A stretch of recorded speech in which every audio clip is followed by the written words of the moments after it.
वागेश्वर बाबा के गुरु का बड़ा बयान, कहा भारत में रघुवर के होकर रहो, नहीं करेंगे समरसता का ढोंग। जगत गुरु स्वामी रामभद्राचार्य ने कह दिया है कि बाबर के बनकर रहोगे तो ये नहीं हो पाएगा, भारत में रहना होगा तो वंदे मातरम कहना होगा। रामभद्राचार्य स्टेटमेंट। बागेश्वर धाम के पीठाधीश्वर धीरेन्द्र शास्त्री के गुरु और तुलसी पीठाधीश्वर जगत गुरु स्वामी रामभद्राचार्य ने बड़ा बयान दिया है। जगत गुरु स्वामी रामभद्राचार्य ने कहा कि हम तो अखंड भारत चाह रहे थे, लेकिन भारत के प्रथम प्रधानमंत्री की महत्वाकांक्षा ने इस देश का विभाजन करवा दिया और देश का विभाजन मजहब के आधार पर किया गया। फिर भी हमने समरसता बरती। हाँ, मानना है कि भारत में यदि रहना और तो रघुवर और यदुवर के होकर रहो तो रह लो, लेकिन बाबर के बनकर रहोगे तो ये नहीं होगा। इसमें हम समरसता का ढोंग नहीं करेंगे। जिसे भारत में रहना है उसे वंदे मातरम कहना है। जगत गुरु स्वामी रामभद्राचार्य का बड़ा बयान। बता दें कि मध्य प्रदेश के जबलपुर में तुलसी पीठाधीश्वर जगत गुरु स्वामी रामभद्राचार्य महाराज ने अपने व्याख्यान के दौरान वर्तमान राजनीति पर तीखे हमले किए। भगवान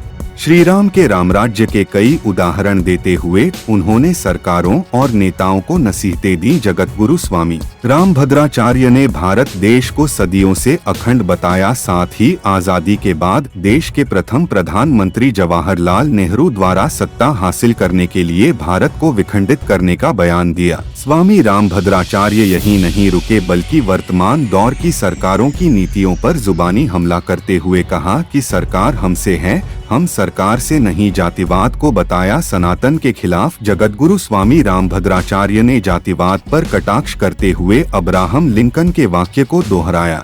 उन्होंने आरक्षण को सनातनी संस्कृति के विरुद्ध करार दिया। स्वामी रामभद्राचार्य ने नेताओं और अफसरों की वीआईपी सुविधाओं पर भी तीखा हमला बोला और कहा कि भगवान राम के राज्य में कोई वीआईपी नहीं होता था, बल्कि पशुओं के साथ भी समरसता का व्यवहार किया जाता था। आज प्रधानमंत्री नरेंद्र मोदी ने भले ही वीआईपी सुविधाएं बंद कर दी, लेकिन नेताओं और अधिकारियों के सिर से वीआईपी होने का भूत उतरा नहीं है। राम मंदिर निर्माण पर कही ये बात। अयोध्या में भगवान राम के मंदिर निर्माण के फैसले में लगे समय को लेकर भी स्वामी रामभद्राचार्य ने कहा कि सन 1949 में आजादी के बाद राम मंदिर निर्माण के लिए कोर्ट में केस लगाया गया, लेकिन 70 साल बाद 9 नवंबर 2019 को राम मंदिर निर्माण का फैसला आया। लगातार सरकारों की नीतियों को कटघरे में खड़े करते हुए उन्होंने धारा 370 और 35A हटाने के लिए मोदी सरकार की सराहना की। सरकार के सामने रखी ये मांगे। इसके साथ ही देश को अखंड भारत बनाने के लिए समान नागरिक संहिता लागू करने, रामचरितमानस को राष्ट्र ग्रंथ और गाय को राष्ट्रीय धरोहर घोषित करने की मांग की। स्वामी रामभद्राचार्य ने कहा कि जब चुनाव आते हैं